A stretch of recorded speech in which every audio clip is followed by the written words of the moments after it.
Hello students and welcome to LCS classes. तो आज बच्चों हम चैप्टर फर्स्ट की मिसलेनियस कवर करने वाले हैं। बच्चों मिसलेनियस में पूरे की पूरे चैप्टर का सारांश होता है ना, पूरे चैप्टर का निचोड़ होता है। ठीक है, तो मिसलेनियस करने से पहले आप एक बार सभी एक्सरसाइज का अच्छे से रिवीजन कर लीजिए, तभी आप इसको अच्छे समझ पाएंगे, नहीं तो कंफ्यूज रहेंगे। ठीक है, अभी देखो मिसलेनियस से पहले हम दो कॉन्सेप्ट और डिस्कस कर लेते हैं छोटे छोटे, जिसको हमें आगे यूज करना है।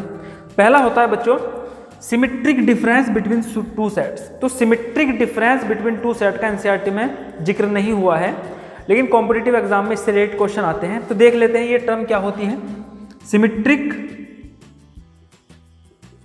Symmetric difference between two set. तो अगर हमें कोई दो सेट दिए हैं, मान लेते हैं A एंड B क्या है, A एंड B कोई दो सेट हैं। ठीक है, और हमें क्या निकालना है, इनके बीच का सिमेट्रिक डिफरेंस निकालना है। बच्चों सिमेट्रिक डिफरेंस का साइन होता है डेल्टा। तो A delta B symmetric difference B, इसका मतलब होता है A माइनस B, A से B को घटाओ यूनियन B माइनस A। ठीक है, तो A डेल्टा B का मतलब होता है A minus B union B minus A। ठीक है, मतलब आप A माइनस B कैलकुलेट कीजिए, B माइनस A कैलकुलेट कीजिए और उनका क्या ले लीजिए, यूनियन ले लीजिए। ठीक, इसके बाद एक बहुत इंपॉर्टेंट कॉन्सेप्ट है जो हमें समझना है, और उससे रिलेटेड बहुत सारे क्वेश्चन हमें मिसलेनियस में मिलने वाले हैं। ठीक है, देखते हैं बच्चों। हमें अक्सर प्रूफ करने के लिए आता है, हमें कोई भी दो सेट दिए जाएंगे, A मान लो, दूसरा सेट मान लेते हैं B, और हमें अक्सर प्रूफ करने के लिए आता है कि प्रूफ करिए A इक्वल टू B, और इनसे रिलेटेड कोई कंडीशन हमें दी होगी जिसका यूज हमें इसको प्रूफ करने में करना है। तो A equal to B proof करने के लिए छोटे छोटे स्टेप होते हैं, देख लेते हैं क्या होते हैं वो स्टेप। ठीक है, तो देखो बच्चों, पहला स्टेप होता है हम A को B का सबसेट प्रूफ कर लेते हैं। A क्या है, B का सबसेट, मतलब A के सारे एलिमेंट किस में होंगे, B में होंगे। उसके बाद हम B को A का सबसेट प्रूफ कर लेते हैं। ठीक है, तो पहले A को B का सबसेट कर लिया, फिर B को A का सबसेट कर लिया। तो अगर A के सारे एलिमेंट B में हैं, B के सारे एलिमेंट A में हैं, तो इसका मतलब क्या हो गया, इसका मतलब तो बच्चों यही हो गया, this implies that A equal to B। भैया A B का सबसेट है, B A का सबसेट है, मतलब होता है A और B क्या है, आपस में इक्वल है। ठीक है, अब ये कैसे प्रूफ करते हैं, तो इसके लिए देखो क्या प्रोसेस है। इसके लिए हम मानते हैं कोई भी एलिमेंट, जनरल एलिमेंट मान लेते हैं x belongs to A। x A का कोई भी एलिमेंट हो सकता है। ठीक है, x बिलोंग्स टू A, कुछ कंडीशन दी होगी, उन कंडीशन का यूज करते हैं, उनकी मदद से हम क्या प्रूफ कर देंगे, x बिलोंग्स टू B। इसका मतलब ये हो गया कि A का कोई एलिमेंट B से भी बिलोंग कर रहा था। कि हमने क्या माना था, हमने माना था x A का कोई एलिमेंट है, और नतीजा क्या निकल के आया, नतीजा निकल के आया x B का भी एलिमेंट है। तो जो A का एलिमेंट है वो B का भी एलिमेंट है, इसका मतलब क्या हो गया, A सबसेट हो गया B का। इसी तरीके से B का कोई रैंडम एलिमेंट मान लेते हैं ना, x भी बोल सकते हो या इसको y बोल दो, इससे डिफ्रेंशिएट करने के लिए। तो y कोई एलिमेंट लेट कर लेंगे, y कोई एलिमेंट क्या है, B का है, और धीमे धीमे गिवन कंडीशन का यूज करते हुए प्रूफ करेंगे कि y A का भी एलिमेंट होगा, मतलब B का कोई एलिमेंट A का भी एलिमेंट होगा। तो इसका मतलब क्या हुआ बच्चों, B सबसेट हो गया A का। और बस जैसे ही आपने ये दो कंडीशन प्रूफ कर ली, आपने A इक्वल टू B कर दिया। तो इन दोनों इक्वेशन की मदद से मैं कह सकता हूं, क्योंकि A के सभी एलिमेंट B में है, B के सभी एलिमेंट A में है, इसका मतलब हो गया A इक्वल टू B। ठीक है, तो ये दो ट्रिक, या आप कह सकते हो ये दो तरीके आप याद रखेंगे, है ना। पहला क्या था, symmetric difference between two set कैसे कैलकुलेट किया जाता है, और A इक्वल टू B को किस तरीके से प्रूफ किया जाता है। ठीक है, अब देखते हैं बच्चों मिसलेनियस के एग्जाम्पल। तो पहले एग्जाम्पल कवर करेंगे, उसके बाद एक्सरसाइज करेंगे ये वाली। ठीक है, तो अपनी एनसीईआरटी की बुक आप अपने पास ही रखिए, मैं क्वेश्चन नोट नहीं करने वाला हूं। ठीक है, तो बच्चों मिसलेनियस के क्या हो जाएंगे, अभी एग्जाम्पल करते हैं। एग्जाम्पल नंबर 28 क्या है वो पढ़ लेते हैं भाई, आप भी पढ़ लीजिए।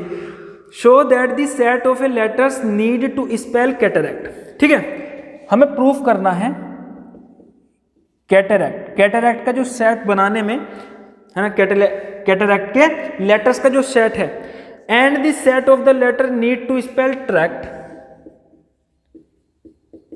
और ट्रैक्ट का जो लेटर्स का सेट है आर इक्वली हमें प्रूफ करना है। बहुत सिंपल क्वेश्चन, बहुत से क्वेश्चन कर चुके हो इस तरीके से।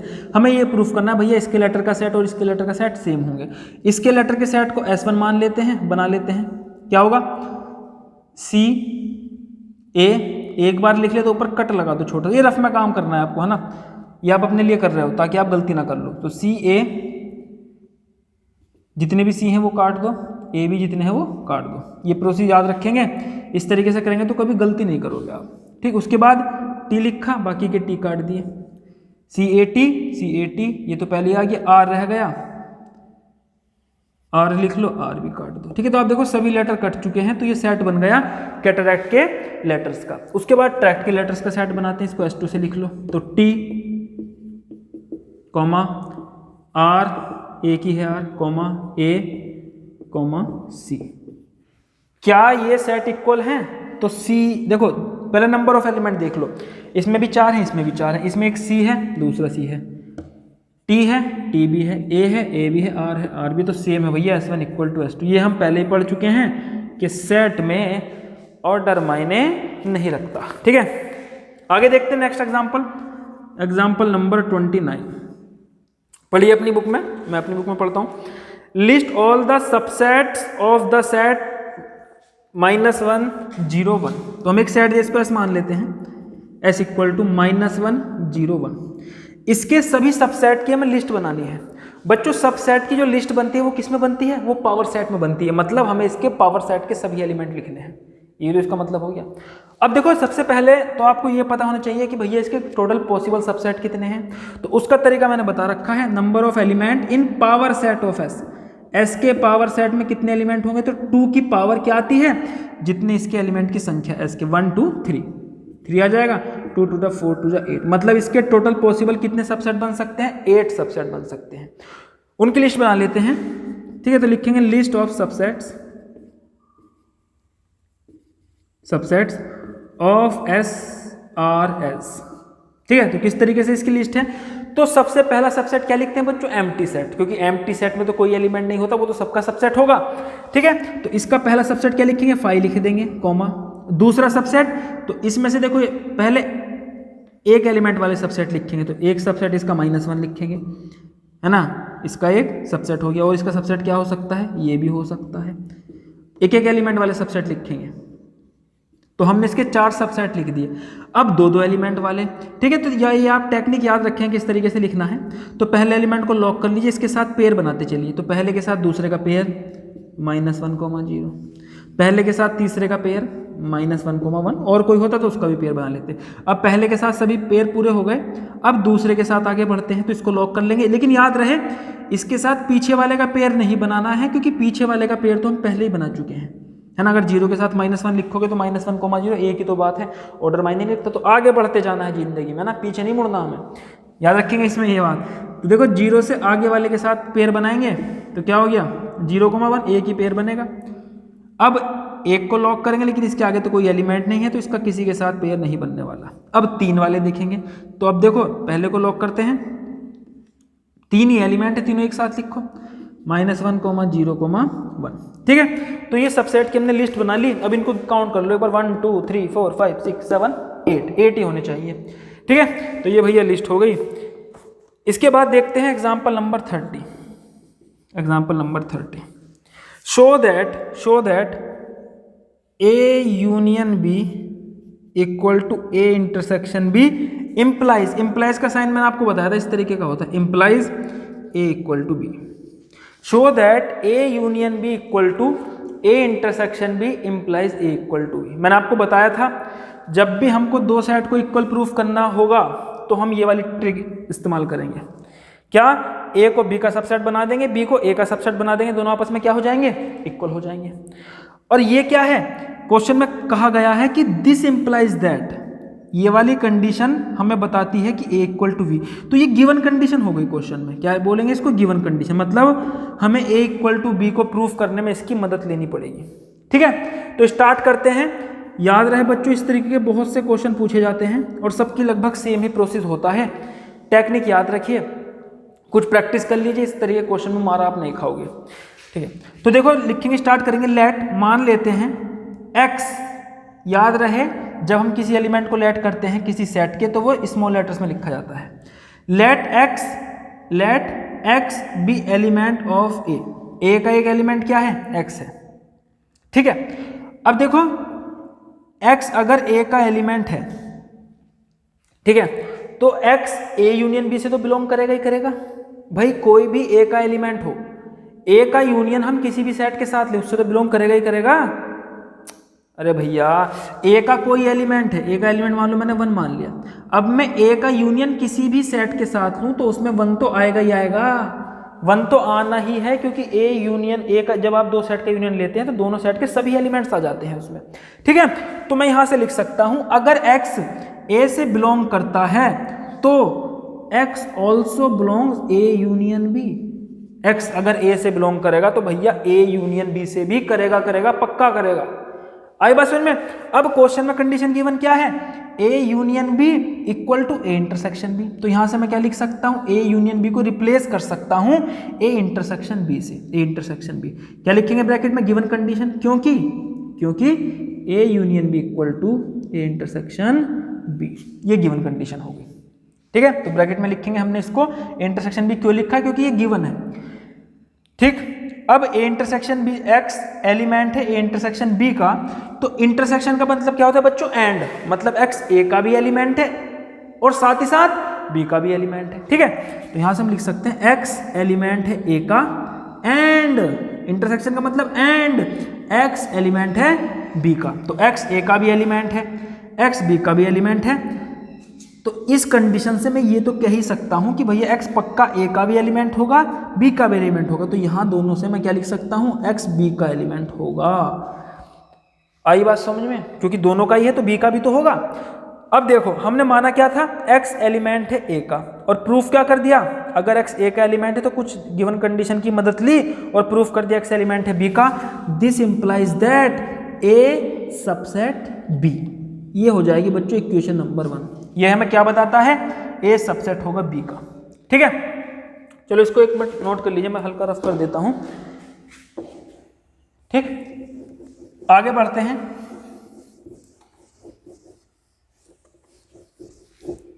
चलो इसको पृष्ठ को पूरे को ही नोट रफ कर रहा हूं मैं।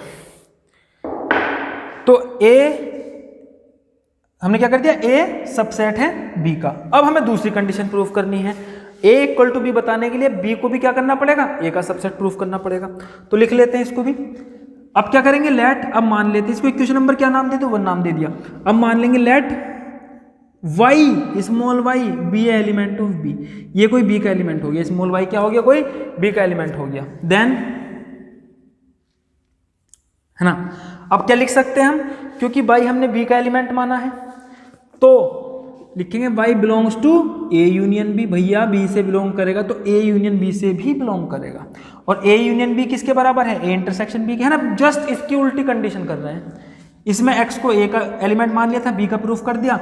इसमें y को b का एलिमेंट मान लिया, a का प्रूफ करेंगे। तो y belongs to a intersection b। क्यों कंडीशन लिखें? क्योंकि a union b equal to a intersection b। भैया गिवन कंडीशन है ना, गिवन कंडीशन है। ठीक, चलो अब देखो y, इसका मतलब क्या हो गया? y belong to a and साथ ही साथ y belongs to b। y a से भी बिलोंग करता है, b से भी, तो भैया क्या कह सकते हैं हम कि भैया y b से बिलोंग करता है। तो माना क्या था? सॉरी, क्या कह सकते हैं? y a से बिलोंग करता है। माना क्या था? y b से बिलोंग कर रहा है। कंडीशन का यूज करके प्रूफ क्या कर दिया? y a से भी बिलोंग करता है, कि अगर b से बिलोंग करता है तो a से भी बिलोंग कर रहा है। इसका मतलब क्या हुआ? इसका मतलब ये हो गया b ऊपर वाला सबसेट होगा a का, नीचे वाले का सबसेट। ये क्या हो गई? Equation second. फ्रॉम इक्वेशन लिखेंगे सीधा सीधा, from equation first and second, पहली और दूसरी इक्वेशन से हम लिख सकते हैं a equal to b, a equal to b। ठीक है, चलिए नोट करिए इसको, जल्दी आगे बढ़ते हैं।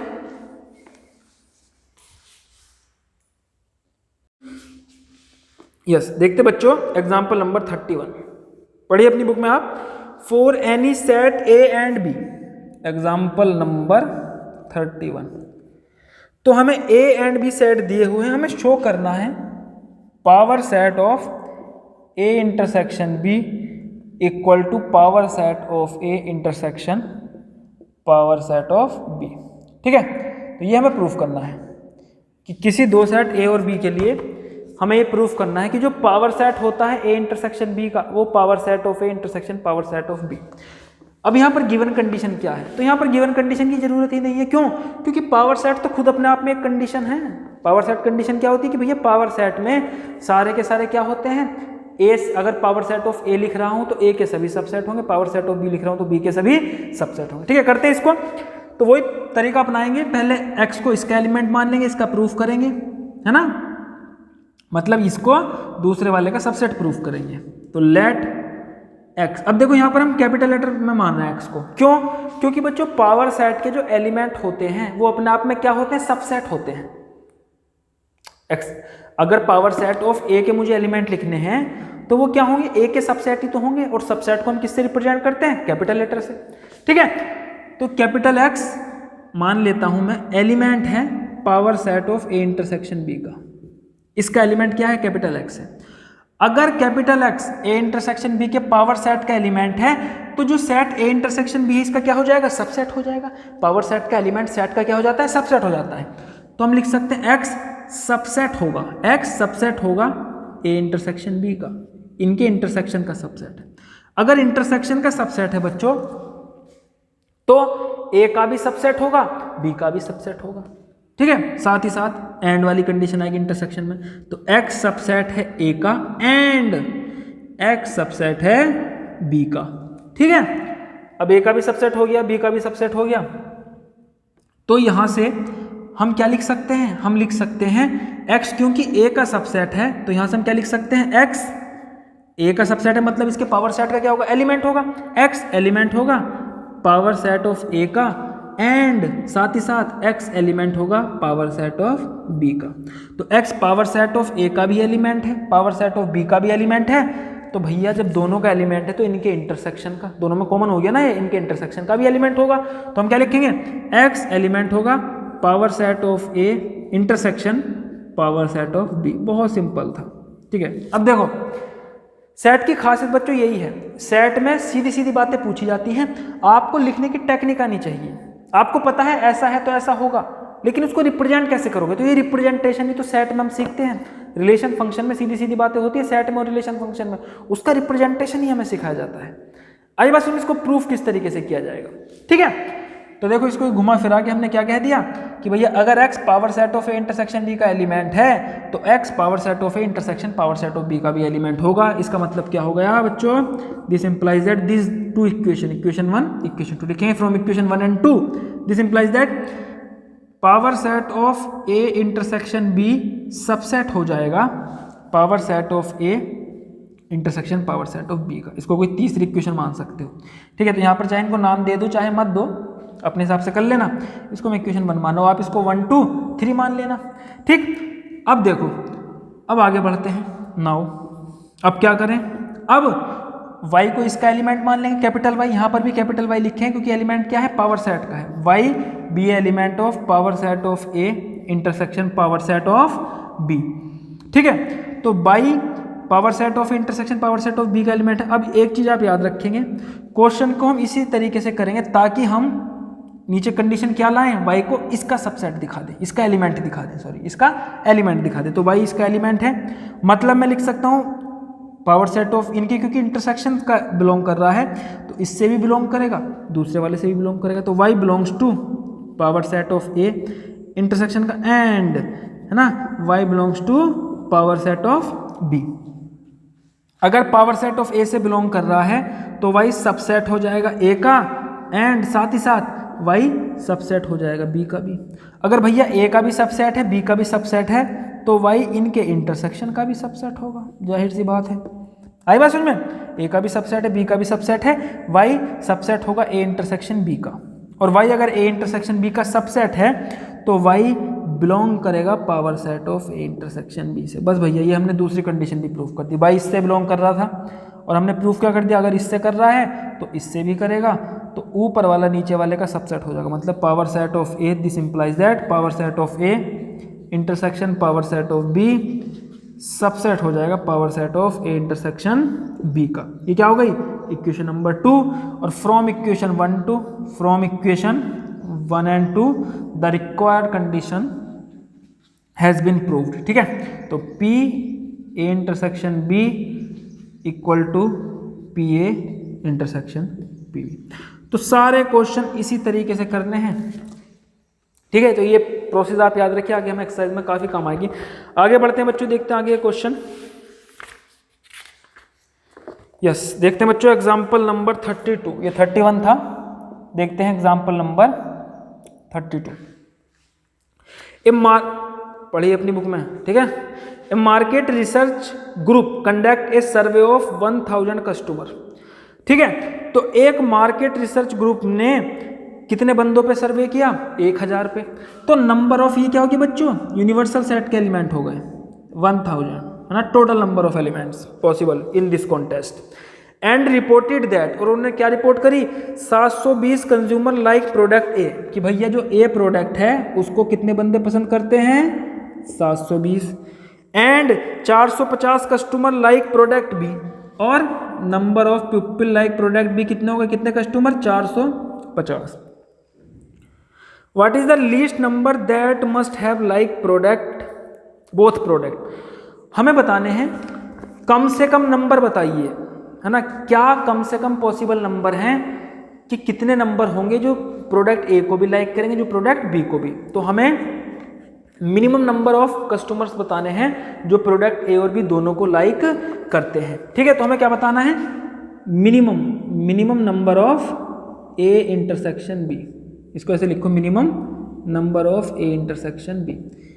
ए इंटरसेक्शन बी की क्या मिनिमम पॉसिबल वैल्यू है, क्या मिनिमम इसकी वैल्यू हो सकती है, वो हमें बताना है कैलकुलेट करके इस डाटा के आधार पर। ठीक है, अब ध्यान से देखो, पहले इसका फॉर्मूला बना लेते हैं। तो हमने फॉर्मूला क्या पढ़ा है, number of A union B equal to number of A plus number of B minus number of A intersection B. अब ये मत पूछना ये कहाँ से आया फॉर्मूला।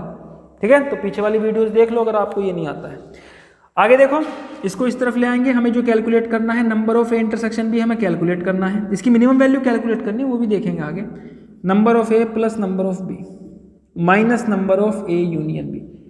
अब देखो ध्यान से, यहां पर बच्चों क्वेश्चन में आपसे मिनिमम पूछा गया है, मैक्सिमम भी पूछा जा सकता था। ठीक है, तो देखो ए इंटरसेक्शन बी का, ए इंटरसेक्शन बी का जो वैल्यू मिनिमम होगी वो इस इक्वेशन पर डिपेंड कर रही है, वो इस इक्वेशन पर डिपेंड कर रही है। मतलब आप देखो ये दोनों टर्म्स तो ऐड हो रही हैं और ये वाली टर्म सब्ट्रैक्ट हो रही है। मतलब जो सब्ट्रैक्ट होने वाली टर्म है वो जितनी ज़्यादा अधिक होगी इसकी वैल्यू उतनी ही कम आ जाएगी। भाई जितने ज़्यादा नंबर घटाओगे, टोटल नंबर्स में से जितने ज़्यादा नंबर घटाओगे इसकी वैल्यू उतनी कम आ जाएगी। मतलब जब ए यूनियन बी के नंबर्स मैक्सिमम होंगे तो उस केस में ए इंटरसेक्शन बी के नंबर मिनिमम होंगे। तो हमें इसकी मैक्सिमम पॉसिबल वैल्यू लिखनी है। तो ए यूनियन बी क्या है, ऐसे कस्टमर्स या ऐसे कंज्यूमर जो ए को भी लाइक करते हैं, बी को भी, ए को लाइक करें या बी को लाइक करें, है ना, या तो ए को लाइक करें या फिर बी को लाइक करें। तो इनकी मैक्सिमम संख्या कितनी हो सकती है, तो भैया मैक्सिमम नंबर तो यूनिवर्सल के बराबर ही हो सकती है, क्योंकि टोटल आदमी कितने 1000 हैं। भाई हद से हद 1000 के 1000 लोग ए को लाइक करते हैं या बी को लाइक करते हैं। तो maximum number A union B कितने हो सकते हैं, जितने टोटल बंदे हैं वहाँ पर जिन पर ऑब्जर्वेशन चल रही है, टोटल बंदे कितने 1000।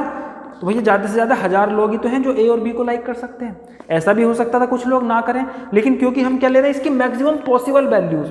ठीक है, तो एक कंडीशन आप हमेशा याद रखें कि जो यूनिवर्सल होता है नंबर ऑफ यूनिवर्सल सेट, या तो number of A union B, क्योंकि ए यूनियन बी इन्हीं बंदों में से कुछ बंदे हो सकते हैं, है ना, जो ए और ए को लाइक करें या बी को लाइक करें।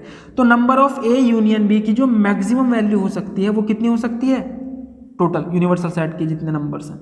तो एन यू या तो अधिक होगा या बराबर होगा ए यूनियन बी से। मतलब ए यूनियन बी या तो इससे छोटा होगा, इससे कम होगी संख्या, या मैक्सिमम इससे ज़्यादा हो सकते हैं।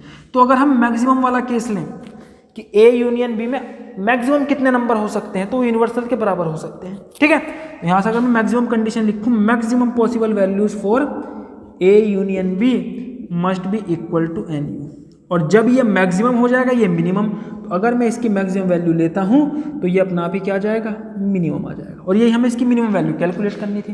तो number of A intersection B क्या निकालेंगे, मिनिमम वैल्यू क्या हो जाएगी, number of A plus number of B minus number of A union B, ठीक है, minus number of A union B. तो ये हो जाएगा आपके पास, इसकी क्या लेंगे, मैक्सिमम वैल्यू लेंगे।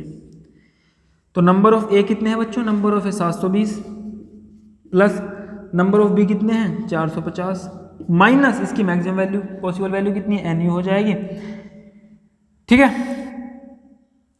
1000। ये कितना हो गया 7 4 1170 माइनस 1 मिनट, हाँ सही है 1000 ही था, मैं 2 सोचने लगा था, 1000, ठीक है। तो बच्चों ये 170 आए। तो 170 ए इंटरसेक्शन बी की मिनिमम वैल्यू है ना, इस डाटा के हिसाब से ये इसकी मिनिमम वैल्यू है, वरना कोई बाकी हम कोई भी दूसरा केस चुने उसमें इसकी वैल्यू इससे अधिक होने वाली है। तो मिनिमम इतनी वैल्यू हो सकती है कॉमन ए इंटरसेक्शन बी की। क्लियर है यहाँ तक? चलिए आगे देखते हैं next question. Out of A 500 car owners investigated 400, ठीक है। चलो एक काम करो, आप पहले इसको नोट कर लेते हैं ना, यहाँ पर जगह काफी कम बच गई है। 2 एग्जाम्पल, एक इस वाले तरफ कर लेंगे इस पृष्ठ पर, एक इस पृष्ठ पर कर लेंगे। नोट करिए जल्दी इसको।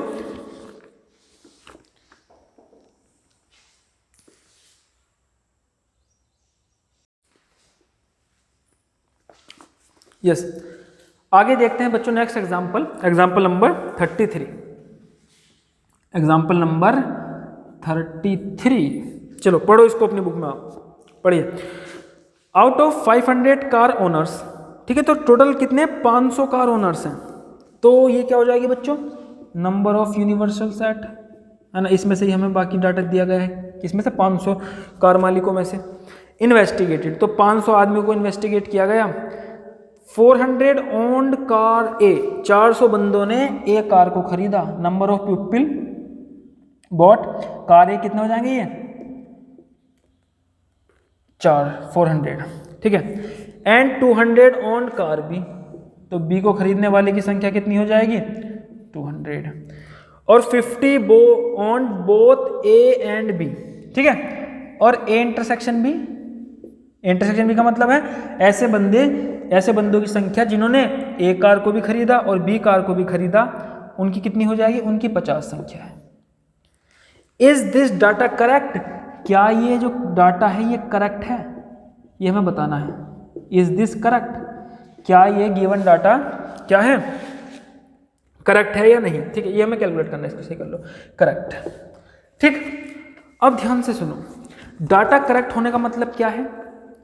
तो डाटा करेक्ट होने का मतलब ये है कि क्या ये कंडीशन पॉसिबल है कि टोटल बंदे इतने हो सकते हैं, ए कार खरीदने वालों की संख्या ये, बी कार खरीदने वालों की ये, और दोनों ही कार खरीदने वालों की संख्या ये पॉसिबल हो सकती है।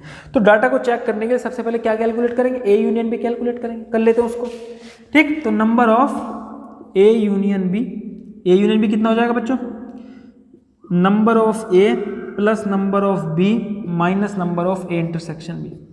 नंबर ऑफ ए कितने 400 प्लस नंबर ऑफ बी कितने 200 माइनस 50, तो ये कितना हो जाएगा देखो 400 200 600 माइनस 50 कितना 550। तो आप देख सकते हो हमने कंडीशन क्या पढ़ी थी कि भैया जो नंबर ऑफ यू हैं वो हमेशा या तो अधिक होते हैं या इक्वल हो सकते हैं number of A union B से। लेकिन यहाँ पर तो उल्टा हो गया, यहाँ पर क्या कंडीशन आई, यहाँ पर जो कंडीशन आई है कि जो नंबर ऑफ यू कितने 500, यूनिवर्सल सेट मतलब टोटल आदमी 500 हैं और ए और बी कार लेने वाले 550 हो गए। तो ऐसा तो हो ही नहीं सकता भैया, जब हम रिसर्च ही अपनी जो इन्वेस्टिगेशन कर रहे हैं वो 500 बंदों पे कर रहे हैं, तो टोटल बंदे 550 बंदे कहाँ से आ गए, आसमान से आ गए क्या, ये तो हो नहीं सकता, ठीक है।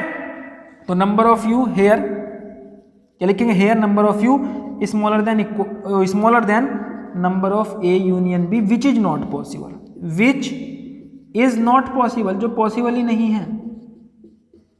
So this implies that this is contradiction method तो आपने पढ़ा होगा, गलत प्रूफ कर देना, ठीक है, कि हम कुछ और मान के चले थे रिजल्ट कुछ और मिल गया, उसको क्या बोलते हैं, हमारी कंडीशन का एक कॉन्ट्राडिक्शन हो गया, this is contradiction. So given data this implies that given data is incorrect, कुछ खामी है इस डाटा में, या तो फिर u की वैल्यू बढ़ाओ, इसको कम से कम 550 करो या उससे अधिक करो u को, u के अंदर के जो एलिमेंट है टोटल बंदों को, तब जाके डाटा सही हो सकता है। ठीक है, चलिए आगे बढ़ते हैं। इसके बाद एग्जाम्पल नंबर 34, एग्जाम्पल नंबर 34 पढ़ेंगे, ध्यान से पढ़िए अपनी बुक में। एक college awarded 38 medal in football, तो एक कॉलेज ने फुटबॉल में जो मेडल्स दिए हैं वो कितने हैं, 38 हैं। 15 in basketball, number of medal in basketball कितने हैं, 15। 20 in cricket, number of medal in cricket कितने बच्चों, 20 हो गए। ठीक है, if these medal went to a total of 58, तो टोटल मेडल जो बटे हैं वो कितने बंदों को बटे हैं, 58 को। तो मैं लिख सकता हूँ जो टोटल मेडल गए हैं, फुटबॉल में यूनियन, बास्केटबॉल है वॉलीबॉल, बास्केटबॉल में यूनियन, क्रिकेट, टोटल कितने गए, 58 गए हैं। And only 3 man got medal in all 3 sport. ठीक है, और जो 3 आदमी ऐसे थे उन्होंने तीनों ही गेम में क्या जीते हैं, मेडल जीते हैं।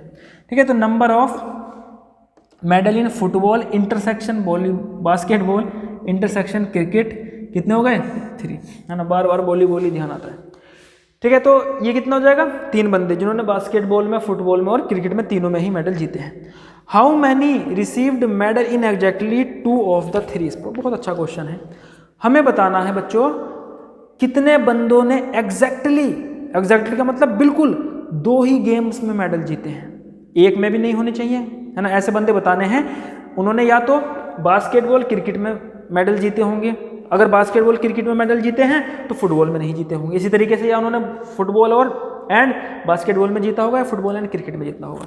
तो हमें ऐसे बंदे बताने, ऐसे बंदों की संख्या बतानी जिन्होंने सिर्फ, है ना, जिन्होंने एग्जैक्टली 2 ही गेम्स में मेडल जीता है। तो इसको एक बार वेन डायग्राम की मदद से समझ लें, इसको वेन डायग्राम की मदद से समझ लो ध्यान से।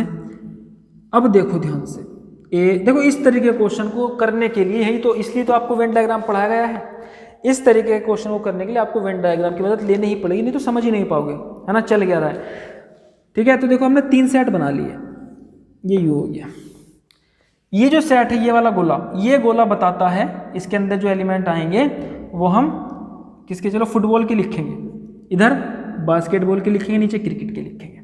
ठीक, अभी देखो, अभी जो हम, अगर देखो मैंने यहाँ पर 5 लिखा, तो यहाँ पर जो 5 का मतलब होगा कि नंबर ऑफ एलिमेंट की, कि इस वाले रीजन में जो नंबर ऑफ एलिमेंट आ रहे हैं वो कितने आ रहे हैं, वो 5 आएंगे। ठीक है, तो यहाँ पर हम नंबर ऑफ एलिमेंट यहाँ पर रिप्रेजेंट करेंगे।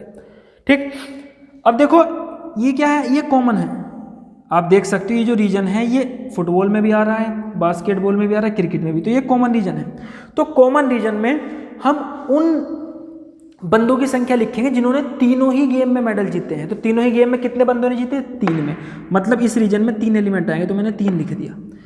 ठीक है, तो 3 बंदे ऐसे जिन्होंने फुटबॉल में भी मेडल जीता, बास्केट में भी जीता, क्रिकेट में भी जीता। आई बस में हमें क्या कैलकुलेट करना है, तो देखो हमें इस रीजन के नंबर ऑफ एलिमेंट बताने हैं। इसमें इस रीजन के अंदर ये जो रीजन है ये फुटबॉल वाले, है ना, सर्किल में आ रहा है और क्रिकेट वाले सर्किल में आ रहा है, मतलब इस रीजन के अंदर वह नंबर्स ऑफ एलिमेंट लिखे जाएंगे जिन्होंने या तो जिन्होंने क्या फुटबॉल में भी मेडल जीता है और साथ ही साथ क्रिकेट में भी, कॉमन फुटबॉल और क्रिकेट के।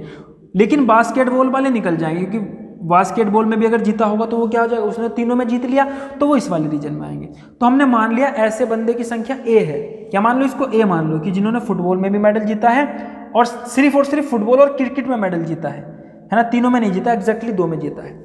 इसी तरीके से फुटबॉल और बास्केटबॉल में मेडल जीतने वालों की संख्या को बी मान लेते हैं। बास्केटबॉल और क्रिकेट में, सिर्फ बास्केटबॉल और क्रिकेट, नॉट फुटबॉल, बास्केटबॉल और क्रिकेट में मेडल जीतने वालों की संख्या को क्या मान लेते हैं, सी मान लेते हैं। ठीक है, तो ये ए बी सी हो गया। अब करते हैं अपने क्वेश्चन को, तो हमें क्या निकालनी है, ए बी की सी की टोटल वैल्यू निकालनी है। अगर हमने इसकी टोटल वैल्यू निकाल दी तो मतलब उन बंदों की संख्या आ जाएगी जिन्होंने एग्जैक्टली 2 गेम्स में क्या जीते हैं, मेडल जीते हैं। ठीक है, चलो भाई करते हैं इसको। तो फॉर्मूला बनाएंगे अपने number of F union V union C का। इसका फॉर्मूला क्या पढ़ा है आपने, number of F plus number of B plus number of, ना पहले कर चुके इस फॉर्मूले को, minus number of F intersection B minus number of F intersection C minus number, सबका एक बार पेयर ले लो, बी इंटरसेक्शन सी और plus number of F intersection B intersection C, ये हमारा फॉर्मूला था। अब ध्यान से सुनो, ध्यान से सुनो, यहाँ पर एफ इंटरसेक्शन बी में बच्चों एफ इंटरसेक्शन बी का यहाँ मतलब क्या है? एफ इंटरसेक्शन बी का मतलब वह बंदे जिन्होंने फुटबॉल एंड बास्केटबॉल में मेडल जीते। तो देखो फुटबॉल एंड बास्केटबॉल में तो यहाँ से यहाँ तक का रीजन आ रहा है। एफ इंटरसेक्शन भी ये नहीं कहता कि अगर फुटबॉल, बास्केटबॉल और साथ में क्रिकेट में मेडल भी जीता होगा, मतलब तीनों में मेडल भी जीता होगा, तो वो एलिमेंट भी इसके अंदर आएंगे, उनको भी काउंट किया जाएगा, क्योंकि अगर तीनों में जीता है तो दो में तो जीता ही है। आई बात समझ में? क्लियर है आपको कि भैया एफ इंटरसेक्शन बी में ये पूरा रीजन आएगा, B+3 कॉमन वाले भी आएंगे इसमें, ठीक है? तो ये चीज आप ध्यान रखेंगे। हमें कॉमन वाले नहीं निकालने में, तो ए बी सी की वैल्यू चाहिए। तो यहाँ देखो फॉर्मूला लगाएंगे, टोटल मेडल कितने? 58, 58 इक्वल टू फुटबॉल में 38 प्लस बास्केटबॉल में 15 प्लस क्रिकेट में 20, यहाँ तक की वैल्यू पुट की, माइनस, अब ध्यान से सुनो, minus number of F intersection B. F intersection B में देखो कौन सा रीजन आ रहा है, ये रीजन आ रहा है। B+3 कॉमन वाले भी आएंगे इसमें इंटरसेक्शन में, तो ये क्या आ जाएगा? B+3, क्योंकि ऊपर वालों की संख्या एग्जैक्ट 2 की संख्या कितनी मान ली हमने? B मान ली, और टोटल जिन्होंने तीनों में जीते उनकी संख्या कितनी? 3। तो एफ इंटरसेक्शन बी में कितने एलिमेंट आए? B+3, ये इनके नंबर आ गए। माइनस, अब क्या करेंगे? F intersection C, F intersection C में A+3, A+3। क्लियर है भाई? आ रहा है समझ में? नहीं आ रहा है ना? ध्यान से देख लो एक बार और, ठीक ठीक है, एक बार और देख लो इसको। तो देखो एफ इंटरसेक्शन बी में हम वह एलिमेंट रखेंगे जिन्होंने एफ और बी में जीता। अगर उन्होंने सी में भी जीता है तब भी वो इंटरसेक्शन में आते हैं, ये पूरा रीजन, ठीक है? तो B+C। इसी तरीके से एफ इंटरसेक्शन सी में A+3 आ गया। अब लास्ट देखते हैं बी इंटरसेक्शन सी में ये वाले एलिमेंट आ जाएंगे C+3, total number of element, plus add क्या करने हैं? तीनों के element, F intersection B intersection C, तो बीच वाले ये 3, ठीक है?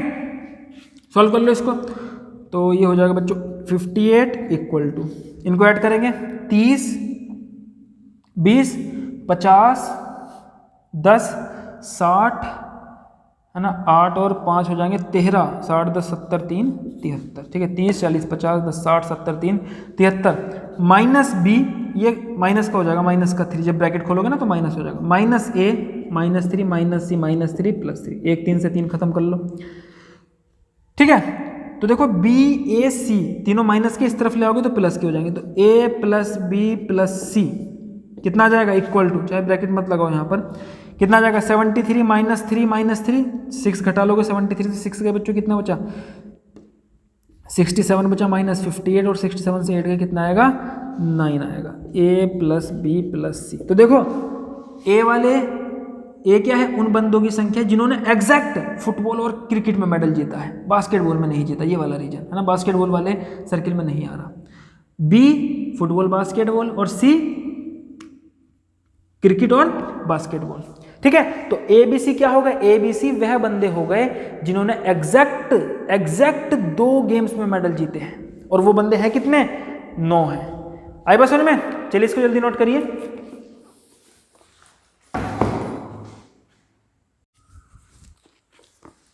यस, आगे देखते हैं बच्चों मिसलेनियस एक्सरसाइज, ठीक है? क्वेश्चन देखते हैं। अब इसके एग्जांपल तो हमने कर लिए हैं, अब इसके क्वेश्चन देखते हैं। क्वेश्चन नंबर 1, ठीक है? पढ़िए इसको अपनी बुक में आप, मैं अपनी बुक में पढ़ता हूँ। Decide among the following set which set are subset of one and another, ठीक है? तो हमें 3 set A, B, C 3 set हमें दे रखे हैं, और ये बताना है कौन सेट किसका सबसेट होगा। तो ये बताने से पहले क्या करो, इन सबको एक बार रोस्टर फॉर्म में लिख लो। तो पहला सेट देखो ध्यान से, A सेट क्या दे रखा है? A सेट क्या है? X such that X belongs to real number, और एक कंडीशन को सेटिस्फाई कर रहा है, x² - 8x + 12 = 0। इस इक्वेशन को सेटिस्फाई कर रहा है, ठीक है? तो इस इक्वेशन को x सेटिस्फाई कर रहा है, तो देखते हैं इसके x की क्या क्या पॉसिबल वैल्यूज आएंगी, वही क्या होंगे? A का सॉल्यूशन होंगे, है ना? A सेट के एलिमेंट हो जाएंगे। तो x² - x + 12 = 0।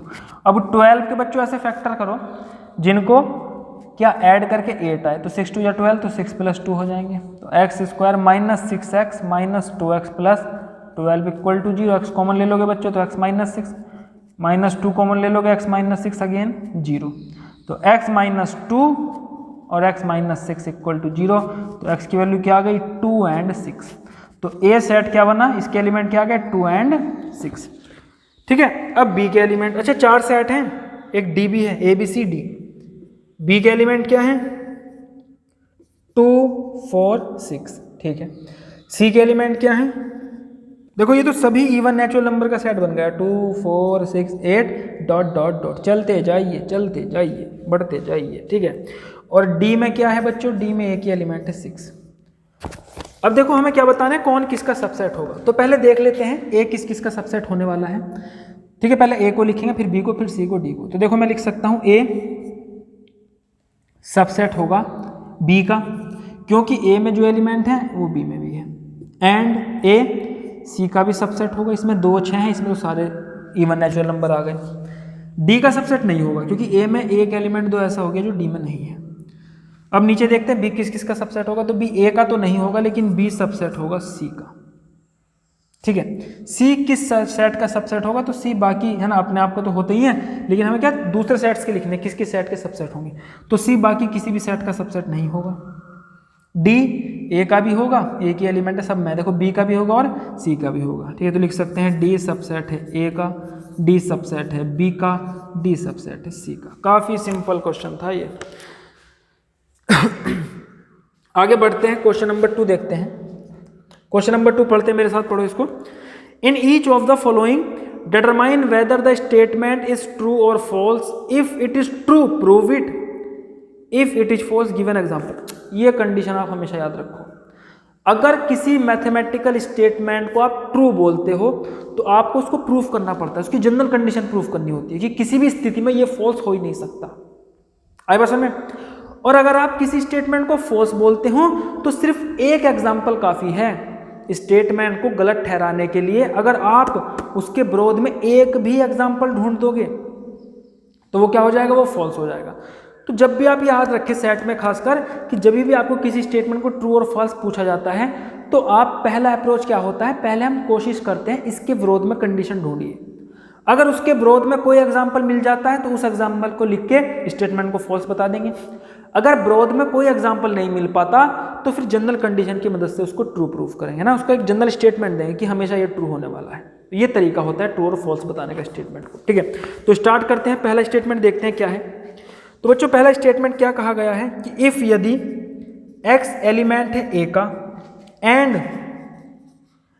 A एलिमेंट है B का, then this implies that then x element होगा B का। तो क्या लगता है, क्या ये स्टेटमेंट ट्रू है? तो आप इसको वीडियो को रोककर एक बार खुद कोशिश करिए और देखिए स्टेटमेंट क्या आपके इसके विरोध में कोई कंडीशन, कोई एग्जांपल ढूंढ पाते हो या नहीं। ठीक है, तो मैं भी देखता हूँ मिलता है तो देखो x A का एलिमेंट होगा तो इसका मैं एग्जाम्पल चुनेंगे। हम ऐसा एग्जाम्पल चुनते हैं, याद रखना हम ऐसा एग्जाम्पल चुनते हैं ताकि रिक्वायर्ड कंडीशन भी पूरी हो रही हो, मतलब ये 2 कंडीशन भी होंगी और ये कंडीशन ना हो, इसके विरोध में चुनने की कोशिश करते हैं। ठीक है, तो ऐसा एग्जाम्पल चुनने की कोशिश करते हैं, अगर मिल जाता है तो स्टेटमेंट फॉल्स हो जाएगा। तो मैंने मान लिया 1, एक 1 मान लिया। 1 क्या है, एलिमेंट है A का, मतलब A सेट को इस तरीके से लिखा, इसके अंदर एक एलिमेंट क्या मान लिया, 1 मान लिया। ठीक, अब A क्या है, एलिमेंट है B का, तो B सेट को आपको इस तरीके से लिखना पड़ेगा ताकि B सेट के अंदर क्या आ जाए, A पूरा का पूरा एलिमेंट बन के आ जाए, मतलब ब्रैकेट के समेत। तो B के अंदर एक एलिमेंट तो ये लिखा जाएगा ब्रैकेट समेत A, ये पूरा एलिमेंट बनेगा B का ब्रैकेट समेत। साथ में क्या लिखना है, साथ में कंडीशन को इस तरीके से लेके चलना है ताकि X B का एलिमेंट ना बन पाए। हमारे केस में X हमने किसको माना, 1 को, तो A तो एलिमेंट B का बन गया, 1 को नहीं बनाना तो कोई भी 2 लिख दो, ये यहीं पर छोड़ दो। ठीक है, तो देखो दोनों कंडीशन पूरी हो गई। 1 एलिमेंट है A का और A यहाँ से मैं क्या लिख सकता हूँ, A एलिमेंट है B का, क्योंकि A क्या है, करली ब्रैकेट में 1, वो तो यहाँ लिखा हुआ है। तो 1 एलिमेंट है A का और जो A है वो खुद एलिमेंट किसका है, B का है। पर आप देख सकते हो यहाँ से आप लिख सकते हो बट लेकिन जो 1 है 1 वो B का एलिमेंट नहीं है, B का एलिमेंट तो A है पूरा का पूरा, 1 नहीं है। इसके अंदर कहीं 2 कॉमा के बीच में 1 नहीं लिखा है, पूरा कर्ली ब्रैकेट के साथ लिखा है। तो हमने इसके विरोध में कंडीशन ढूंढने की कोशिश की और वो हमें मिल गई कि ये 2 कंडीशन भी पूरी हो रही है। कि 1 ए का एलिमेंट है, ए बी का एलिमेंट है, लेकिन 1 बी का एलिमेंट नहीं है, एक्स बी का एलिमेंट नहीं है। ये मतलब हो गया ना, एक्स को हमने 1 मान लिया, पर 1 बी का एलिमेंट नहीं है। तो एग्जाम्पल क्या होगा, ऐसे सेट क्या मिल गए, ए और बी मिल गए, ये वाला ए ये वाला बी, और ये इन दो सेट की मदद से हम कह सकते हैं, इस एग्जाम्पल की मदद से, this implies that the statement is false. अगर ये 1 एलिमेंट जरूर पक्का है ना, हम इसके विरोध में कोई कंडीशन ना ढूंढ पाते तो हम कह देते स्टेटमेंट ट्रू है और एक जनरल कंडीशन उसके लिए प्रूफ करते हैं। ठीक है, तो क्या कह सकते हैं, दिस स्टेटमेंट इज फॉल्स। क्या हो गया, ये फॉल्स हो गया, इसके विरोध में एग्जाम्पल हो गया। ठीक है, आगे और देखते हैं। इसमें नहीं सीखोगे तो अगले में सीख जाओगे, उससे अगले में सीख जाओगे, काफ़ी प्रैक्टिस करेंगे, है ना, काफ़ी सारे इसमें पार्ट्स हमें दे रखे हैं। सेकंड देखते हैं बच्चों। सेकंड, इफ यदि ए सबसेट है बी का, ए सबसेट है बी का एंड बी एलिमेंट है सी का, देन ए एलिमेंट है सी का। तो इसमें भी कोशिश करेंगे इसको फॉल्स प्रूफ करने की, आप भी करिए, मैं भी करता हूं। तो ए कोई बी का सबसेट मानना है, तो ए कोई मान लेते हैं, इसके अंदर 1 एक एलिमेंट ले लिया। ठीक है, अब लिखते हैं बी, क्योंकि मुझे ए को बी का सबसेट बनाना है तो जो ए के एलिमेंट होंगे वो बी में भी होने चाहिए, तो 1 रख लिया और एक अपनी तरफ से 2 भी लिख लिया। तो पहली कंडीशन देखो, हमने पहली कंडीशन हमने लिख ली यहाँ पर, इस कंडीशन को देखा हमने, और इस कंडीशन के हिसाब से ही हमने क्या ए और बी सेट मान लिए ताकि ये कंडीशन फुलफिल हो जाए। तो यहाँ से मैं कह सकता हूँ ए सबसेट है बी का, क्योंकि ए का एलिमेंट बी में भी है। अब हमें क्या मानना है, बी एलिमेंट है सी का। आपको बी को क्या मानना है, एलिमेंट सी का, मतलब सी के अंदर पूरा का पूरा वी आना चाहिए। तो ये पूरा सेट इसके अंदर लिखेंगे, सी के अंदर 1 2 ये आ गया, है ना, तो ये पूरा बी आ गया ना, तो बी सी का एलिमेंट बन जाएगा, कॉमा एक अपनी तरफ से लिखो। और कोशिश ये करो कि आपने बी को तो सी का एलिमेंट बना दिया, क्योंकि हमें प्रूफ क्या करना है, हमें प्रूफ करना है कि अगर ऐसा है तो ए भी हमेशा सी का एलिमेंट होगा। तो हम कोशिश करेंगे ए को सी का एलिमेंट नहीं बनाए। तो बी को तो हमने बना दिया क्योंकि ये कंडीशन हमें रिक्वायर्ड थी, ये गिवन कंडीशन थी, ये प्रूफ करना था कि ये अगर ऐसा है तो ऐसा भी होगा। तो ऐसी वाली कंडीशन तो लिख ली, और इसके विरोध में देखने की कोशिश करते हैं। तो सी देखो, तो मैंने बी का एलिमेंट, बी को क्या बना दिया, सी का एलिमेंट तो बना दिया, साथ में एक नंबर 3 और लिख दिया। तो यहाँ से आप देख सकते हो ऊपर की सारी कंडीशन फॉलो हो रही, मतलब ए सबसेट भी बन गया बी का, और बी सी का एलिमेंट भी बन गया, बी सी का एलिमेंट भी बन गया, लेकिन बट ए सी का एलिमेंट नहीं बना, क्योंकि सी का एलिमेंट होने के लिए ये पूरा का पूरा सेट इसके अंदर होना चाहिए था, सी सेट के अंदर। आई बात समझ में? ठीक है, तो ये स्टेटमेंट भी क्या हो गया, so this implies that given statement is false. ये स्टेटमेंट भी बच्चों फॉल्स हो गया। ठीक है, थर्ड देखते हैं। अब देखो क्या प्रूफ करना है, इफ यदि ए सबसेट है बी का एंड बी सबसेट है सी का, देन ए सबसेट होगा सी का। ठीक है, अब देखो ध्यान से एग्जाम्पल ले, कोशिश कर लो, है ना, इसके विरोध में कंडीशन ढूंढने की कोशिश जरूर किया करो, रफ में कर लो, है ना, ये कोशिश रफ में किया करो। हो सकता है आप अगर एग्जाम्पल नहीं ढूंढ पाए तो उस केस में क्या लिखना पड़ेगा, आपको उसको स्टेटमेंट को प्रूफ करना पड़ेगा, है ना, जनरल कंडीशन प्रूफ करनी पड़ेगी। तो मैंने कोशिश कर रहा हूँ, मैं भी देखो ए को क्या लिखता हूँ, ए का कोई 1 मान लिया, ए के अंदर कोई एलिमेंट 1, क्योंकि ए बी का सबसेट है तो बी के अंदर भी 1 होगा, साथ में 2 लिखा, क्योंकि बी सी का सबसेट है तो सी के अंदर ये बी के एलिमेंट तो हो गई 1 और 2, साथ में और भी लिख सकते हो आप। ठीक है, तो ये दोनों कंडीशन पूरी हो गई कि भैया ए सबसेट है बी का, बी सबसेट है सी का। ठीक है, अब क्या ए बी सी का सबसेट होगा, तो भैया वो तो होगा ही होगा। क्यों? क्योंकि ए सबसेट है बी का, जो ए के अंदर एलिमेंट है वो तो बी के अंदर आएगा ही आएगा, और बी सबसेट है बी का एलिमेंट सी में भी आ जाएगा। तो सीधा सीधा आप ये भी तो कह सकते हो भैया ए का एलिमेंट सी में तो आना ही आना है, क्योंकि ये बी का सबसेट है, बी उल्टा सी का सबसेट, बी के सारे एलिमेंट इसमें आ गए तो 1 भी इसमें आ गया। ठीक है, तो हम देख सकते हैं हम कोई एग्जाम्पल नहीं ढूंढ पाए, और हमने देखा कि जो हमने एग्जाम्पल लिया, और भी ट्राई कर सकते हो आप, ऐसा एग्जाम्पल ढूंढ ही नहीं पाओ, क्योंकि ए के एलिमेंट को बी में रखना पड़ेगा, बी के एलिमेंट को सी में रखना पड़ेगा, और जब आप प्रैक्टिस कर लोगे आप सीधे सीधे एनालाइज कर सकते हो इसको, है ना, आपको पता चल जाएगा कि स्टेटमेंट फॉल्स है या ट्रू है। ठीक है, तो अब ये एग्जाम्पल मैं नहीं लिखूंगा, मुझे कंडीशन लिखनी है, इसको ट्रू प्रूफ करते हैं। चलिए, तो जनरल कंडीशन में, है ना, फॉल्स प्रूफ करने के लिए तो एक एग्जाम्पल काफ़ी है, और ट्रू के लिए जनरल कंडीशन लिखते हैं। ठीक है, तो चलिए देखो इसको, तो लिखेंगे लेट, कोई भी एक जनरल एलिमेंट लिखेंगे x। अब x कोई फिक्स एलिमेंट नहीं, जैसे पहले हमने 1 मान लिया था, 2 मान लिया था, x कुछ भी हो सकता है ना, कोई भी x क्या हो सकता है, a का कोई भी एलिमेंट हो सकता है, जितने भी ए में एलिमेंट होंगे। एक्स को ही हमने रैंडम एलिमेंट मान लिया, x belongs to A, x A से बिलोंग करता है। नाउ एक्स, या लिख सकते हैं दिस इंप्लाइज दैट, ये क्या इंप्लाई करता है, एक्स का ए से बिलोंग करना इंप्लाई करता है कि भैया एक्स बी से भी बिलोंग करेगा। क्यों? क्योंकि गिवन कंडीशन क्या है, ए सबसेट है बी का। क्योंकि ए बी का सबसेट है तो एक्स अगर ए से बिलोंग कर रहा है तो वो बी से भी बिलोंग करेगा, क्योंकि ए बी का सबसेट है। ऑल्सो दिस इंप्लाइज दैट, और क्या हो गया, अब अगर एक्स बी से बिलोंग करता है तो एक्स सी से भी बिलोंग करेगा। क्यों? क्योंकि बी सी का सबसेट है, तो जो बी से बिलोंग कर रहा है वो सी से भी बिलोंग करेगा, सी में भी वो एलिमेंट होंगे।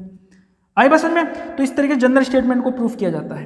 तो हमने क्या माना था, एक्स को ये एक एलिमेंट माना था, गिवन कंडीशन की मदद ली और क्या बता दिया, एक्स भैया सी में भी आ रहा है, तो मैं क्या लिख सकता हूँ, एक्स का, देखो ये क्या मतलब हो गया, एक्स का जो एलिमेंट है वो सी का भी एलिमेंट है। अभी हमने पीछे एग्जाम्पल भी किया इस तरीके से, तो ए का कोई एलिमेंट, अगर वो कोई भी एलिमेंट ए का अगर वो सी का भी है तो इससे हमें क्या पता चलता है, ए सबसेट हो जाएगा सी का। तो स्टेटमेंट इज ट्रू, ये हमने प्रूफ कर दिया। ठीक है, स्टेटमेंट इज ट्रू। चलो बच्चों नोट करिए इसको, जल्दी आगे बढ़ते हैं।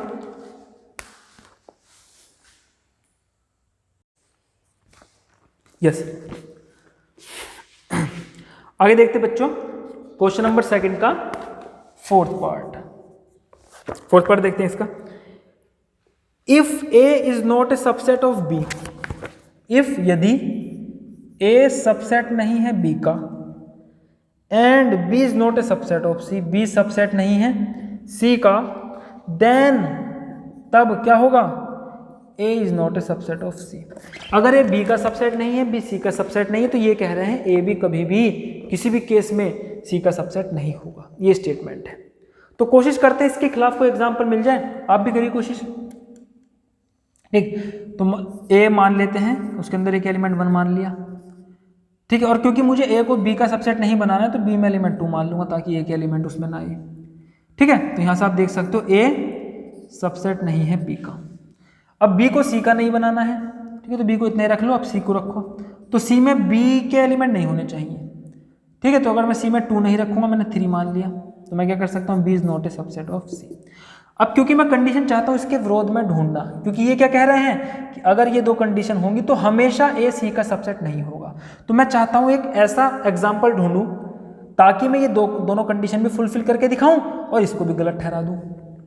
तो दोनों कंडीशन तो हमने फुलफिल कर ली, इसको गलत ठहराने के लिए ए को सी का सबसेट बनाना पड़ेगा। तो ए को सी का सबसेट बनाने के लिए इसके अंदर 1 एलिमेंट और लिख लो।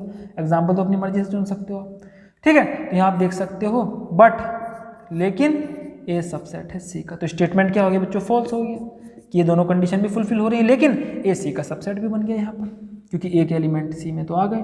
ठीक है, तो हम क्या कर सकते हैं, दिस स्टेटमेंट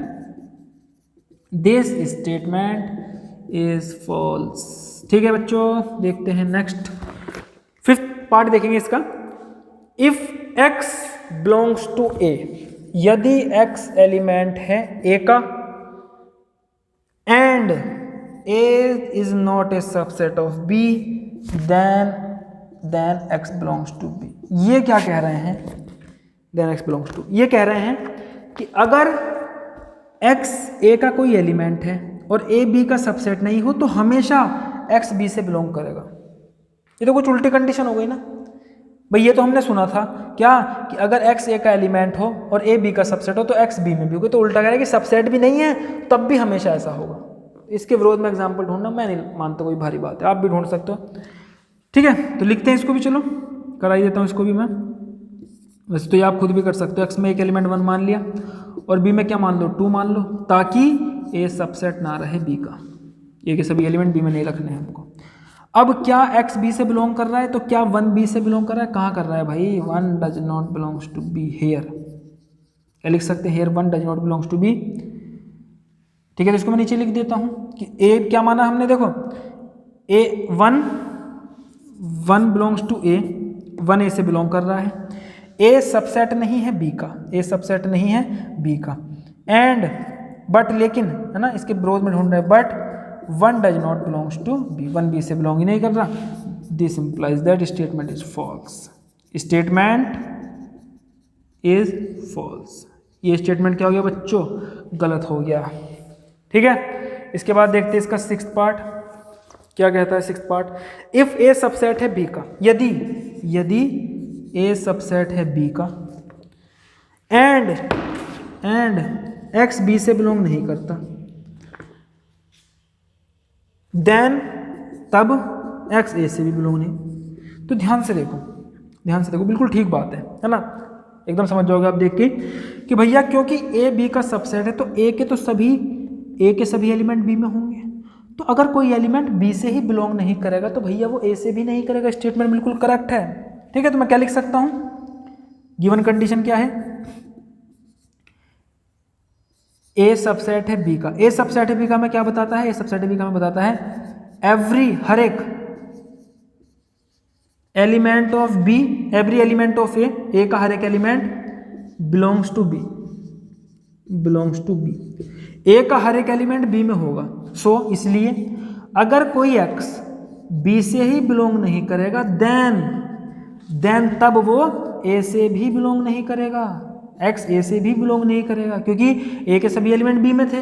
अगर कोई एलिमेंट बी से बिलोंग नहीं कर रहा तो वो ए से भी नहीं करेगा, क्योंकि ए सबसेट है बी का। तो स्टेटमेंट इज ट्रू, इसका प्रूफ हो गया ना, स्टेटमेंट इज ट्रू। कोई भी एग्जांपल इसके विरोध में पॉसिबल ही नहीं है, ट्रू। ठीक है, तो ये हमारा सेकंड क्वेश्चन हो गया। अब देखते हैं बच्चों थर्ड क्वेश्चन देखते हैं। Let A B C be the sets such that, A B C क्या है, सेट्स हैं, such that A union B equal to A union C and A intersection B equal to A intersection C. लिखेंगे let, है ना, question में दे रखा है, देखो 3 सेट दे रखे हैं ए बी सी, कोई 3 सेट दे रखे हैं और गिवन कंडीशन क्या है, A union B equal to A union C, A union B equal to A union C and A intersection B equal to A intersection C, and A intersection B equal to A intersection C, so that B equal to C. This implies that, ये condition क्या करेगी, ये दोनों condition क्या imply करते हैं, A equal to B, A equal to, this implies that A equal to, sorry B equal to C, एक minute, A union B equal to A union C. ठीक है, show that B equal, this implies that B equal to C. तो B को हमें सी के equal proof करना है, नहीं हमें हाँ ये शो करना है, क्या शो करना है कि अगर 3 सेट ए बी सी है, ये कंडीशन फॉलो कर रहे हैं तो ऐसा होगा, मतलब ये गिवन कंडीशन को इनकी मदद से इनको इक्वल प्रूफ करना है। ठीक है, तो बच्चों 2 सेट को इक्वल प्रूफ करने के लिए सीधा सीधा मतलब क्या, एक को दूसरे का सबसेट बना दो, दूसरे को पहले का सबसेट प्रूफ कर दो, वो इक्वल हो जाएंगे। तो है ना, उसी तरीके से इसको करेंगे। लेट और गिवन कंडीशन की मदद लेंगे प्रूफ करने के लिए। Let X be element of B, B का कोई एलिमेंट एक्स मान लिया। अब ध्यान से सुनो, अगर एक्स बी का एलिमेंट है तो वो बी यूनियन ए से तो बिलोंग करेगा ही करेगा। आई बात समझ में भैया, एक्स अगर बी का एलिमेंट है तो वो किससे बिलोंग करेगा, बी यूनियन ए से तो बिलोंग करेगा ही करेगा। ठीक, या हम एक कंडीशन लिख सकते हैं क्या, कि एक्स एलिमेंट है बी का, देन दो ही केस हो सकते हैं। अगर बी का कोई एलिमेंट है तो मैं 2 बातें कह सकता हूं, क्या कि एक्स ए से बिलोंग कर भी सकता है, नहीं भी कर सकता। ध्यान दो भैया क्वेश्चन पे, हमें B equal to C proof करना है और इनका मीडिएटर क्या दे रखा है, ए वो जरिया है जिससे हम बी और सी में रिलेशन निकाल सकते हैं, वरना ए का कुछ यूज क्या होता, हम तो सीधा सीधा इसको लिख देते थे, है ना, क्योंकि ये प्रूफ करने के लिए आपको ए के साथ रिलेशन दे रखा है, तो यहाँ पे आपको ए का यूज बीच में करना पड़ेगा। आई बात समझ में, तो एक्स एलिमेंट है बी का, तो मैं कह सकता हूं, मैं क्या कह सकता हूं, एक्स बिलोंग कर सकता है ए से, या और, है ना, कोमल आके, और x does not belongs to A, कि भैया एक्स ए से बिलोंग कर भी सकता है और नहीं भी कर सकता। भाई 2 कंडीशन तो हो सकती हैं, या तो एलिमेंट ए से बिलोंग करेगा या नहीं करेगा। अगर एक्स ए से बिलोंग करता है और एक्स बी से तो करता ही, वो तो हमने पहले ही लेट कर लिया था, तो यहां से मैं क्या लिख सकता हूं, एक्स बिलोंग करता है ए इंटरसेक्शन बी से। और यदि एक्स ए से बिलोंग नहीं करता, बी से करता है, क्योंकि एक रिलेशन इंटरसेक्शन का, एक यूनियन का, इन दोनों की मदद लेंगे। एक्स ए से बिलोंग नहीं करता लेकिन बी से करता है, तो मैं क्या लिख सकता हूं, x belongs to A union B. A से नहीं करता, अगर बी से करता है तो यूनियन से तो करेगा, यूनियन में तो सारे एलिमेंट आते हैं। तो X belongs to A union B, और साथ ही साथ क्या चल रहा है, लेकिन एक्स ए से बिलोंग नहीं करता, हाँ, लेकिन x does not belongs to A. देखो ये और में कंडीशन चल रही है, या तो ये कंडीशंस होंगी या इधर वाली कंडीशंस होंगी, इनको साथ लेके चलेंगे सबको, ठीक है। तो यहां से क्या आता है हमारे पास, x belongs to A intersection B, और ए इंटरसेक्शन बी किसके बराबर दे रखा है, ए इंटरसेक्शन सी के, ए इंटरसेक्शन सी के। तो ए इंटरसेक्शन बी को रिप्लेस कर देंगे, इसकी जगह पर ए इंटरसेक्शन सी लिखेंगे, या फिर और x belongs to A union B को क्या लिख सकते हो, A union C, A union C, but x does not belongs to A, ठीक है। अब देखो दिस इंप्लाइज दैट, यहां से क्या आता है हमारे पास, क्योंकि x ए इंटरसेक्शन सी से बिलोंग कर रहा है, मतलब x ए में भी होगा सी में भी होगा, हमें सी के लिए रिलेशन चाहिए तो हम सिर्फ सी वाली कंडीशन लिखेंगे। मतलब अगर x ए इंटरसेक्शन सी से बिलोंग कर रहा है तो देखो यहाँ से दो कंडीशन मिलती है कि x ए से भी बिलोंग करेगा एंड साथ ही साथ x बिलोंग्स टू सी। तो एक कंडीशन तो ये चल रही, और या दूसरी कंडीशन साथ ही साथ क्या चल रही है, क्योंकि यहाँ से दो कंडीशन लेके चले थे, इनको पैरेलल लिखते हुए चलेंगे। और या क्या हो सकता है, x belongs to A union C and x does not belong, इसको भी ऐसे लिखा रहने दो। अब इसका लास्ट स्टेप लिखते हैं कि x ए से बिलोंग करता है एंड सी से भी बिलोंग करता है, तो इसका मतलब है x दोनों से बिलोंग कर रहा है इस कंडीशन के हिसाब से। तो मैं यहाँ से ये तो लिख ही सकता हूँ, मुझे तो सी के लिए कंडीशन चाहिए, मैं यहाँ से क्या लिख सकता हूँ, x बिलोंग्स टू सी, ठीक है। और या फिर x ए यूनियन सी से बिलोंग कर रहा है, ध्यान से देखो x ए यूनियन सी से बिलोंग कर रहा है लेकिन x ए से बिलोंग नहीं कर रहा। अगर ए यूनियन सी से कर रहा है, ए से नहीं कर रहा, तो इसका मतलब तो यही हो गया भाई, जब ए में नहीं है तो सी में होगा, इनके यूनियन में है। जब भैया यूनियन से बिलोंग कर रहा है, ए से नहीं कर रहा, तो क्या लिख सकता हूँ, एक्स बिलोंग्स टू सी। ए से नहीं कर रहा तो किससे कर रहा होगा, सी से कर रहा होगा, तभी तो यूनियन से बिलोंग कर रहा है। आई बात समझ में। तो दोनों ही कंडीशन या तो ऐसा हो सकता है या ऐसा हो सकता है, तो जो दो कंडीशन हम लेके चले दोनों से ही क्या आ गया कि भैया एक्स सी से बिलोंग करेगा, this implies that x belongs to C, ठीक है। तो देखो हमने माना क्या था, एक्स बी से बिलोंग कर रहा है, ठीक है। एक बार दोबारा देख लेते हैं, अगर एक्स बी से बिलोंग कर रहा है, एक क्वेश्चन को ध्यान से समझ लो, इस तरीके के सारे क्वेश्चन आसानी से कर लोगे, थोड़ी सी प्रैक्टिस चाहिए, ठीक है। तो हमने माना क्या था, एक्स बिलोंग्स टू सी, फिर कंडीशन क्या ली, अगर एक्स बिलोंग्स टू बी, अगर एक्स बी से बिलोंग कर रहा है तो वो ए से कर भी सकता है, नहीं भी कर सकता। अगर कर रहा है, बी से तो कर ही रहा है, तो इनके इंटरसेक्शन से भी करेगा, और ए से अगर नहीं भी कर रहा तो इनके यूनियन से तो करेगा, ए यूनियन बी से, क्योंकि बी से तो कर ही रहा है, ये तो हमने पहले ही मान लिया है। अगर ए इंटरसेक्शन बी से कर रहा है तो क्योंकि अब गिवन कंडीशन का यूज करेंगे, ए इंटरसेक्शन बी क्या दे रखा था, ए इंटरसेक्शन सी से, तो ए इंटरसेक्शन बी को ए इंटरसेक्शन सी से रिप्लेस कर देंगे, या एक्स ए यूनियन बी को रिप्लेस कर देंगे ए यूनियन सी से, and x does not belongs to A. यहां से क्या कंडीशन आई, x belongs to A and x belongs to C, और यहां से क्या कंडीशन आई, x belongs to A union C, x does not belongs to A. तो ये दोनों ही कंडीशन, यहाँ ये कंडीशन क्या कहती है कि एक्स भैया सी से तो बिलोंग कर, ए से भी करेगा सी से भी करेगा, और ये कंडीशन क्या कहती है, ए यूनियन सी से करेगा ए से नहीं करेगा। तो अगर ए यूनियन सी से बिलोंग कर रहा है तो सी से तो कर ही रहा होगा, क्योंकि ए से नहीं कर रहा है। अगर कोई चीज़ ए यूनियन सी में है, वो ए में नहीं है, तो वो सी में होगी। तो दोनों ही कंडीशन से हम लिख सकते हैं एक्स बिलोंग्स टू सी। तो बी से माना था, सी से ला दिया इसको हमने, ठीक है। दिस इंप्लाइज, तो अगेन लिखेंगे this implies that B subset हो जाएगा सी का। कोई एलिमेंट अगर आपने क्या, ये बी का एलिमेंट है और प्रूफ क्या कर दिया, वो सी का भी है, तो बी सबसेट है सी का। Equation number 1। नाउ अब इसका अपोजिट प्रूफ करेंगे। अब सी को बी का सबसेट बनाना है, तो बिल्कुल अपोजिट कंडीशन लेके चलेंगे। मान लेंगे वाई कोई एलिमेंट है सी का, देन क्या लिख सकते हैं, Y may be belongs to A और Y may not be belongs to A. अगर वाई ए से बिलोंग कर रहा है तो मैं देखो क्या लिखूंगा यहाँ पर, वाई बिलोंग्स टू ए से भी कर रहा है, सी से भी, है ना, बिल्कुल ऊपर जैसा ए इंटरसेक्शन से, या फिर वाई बिलोंग्स टू सी से तो कर रहा है, ए से नहीं कर रहा, तो ए यूनियन सी से तो करेगा, ए यूनियन सी, लेकिन साथ ही साथ ए से बिलोंग नहीं कर रहा, does not belongs to A, ठीक है। तो यहां से ए इंटरसेक्शन सी को क्या लिख सकते हैं, ए इंटरसेक्शन बी, तो Y belongs to A intersection B, या फिर Y belongs to A union C को रिप्लेस करेंगे यहाँ पर, बिल्कुल जैसे ऊपर किया ना, इसका अपोजिट प्रोसेस है, ए यूनियन बी से रिप्लेस कर देंगे। यहाँ पर ऊपर हमने क्या किया था, ए यूनियन बी को ए यूनियन सी से रिप्लेस कर दिया था, तो A union B and Y does not belongs to A.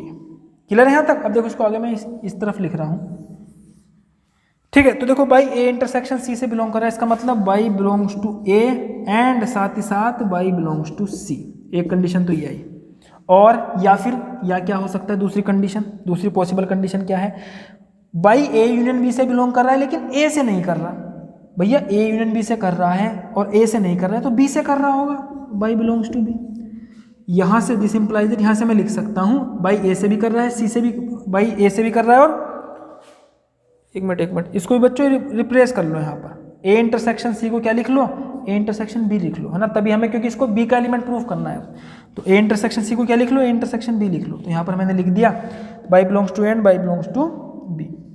तो बाई ये कंडीशन क्या कहती है कि भैया बाई बी से तो बिलोंग करेगा, और ये कंडीशन भी यही कहती है कि हर स्थिति में, चाहे ये कंडीशन ले लो चाहे दूसरी कंडीशन चुन लो, हर केस में हम कह सकते हैं बाई बिलोंग्स टू बी।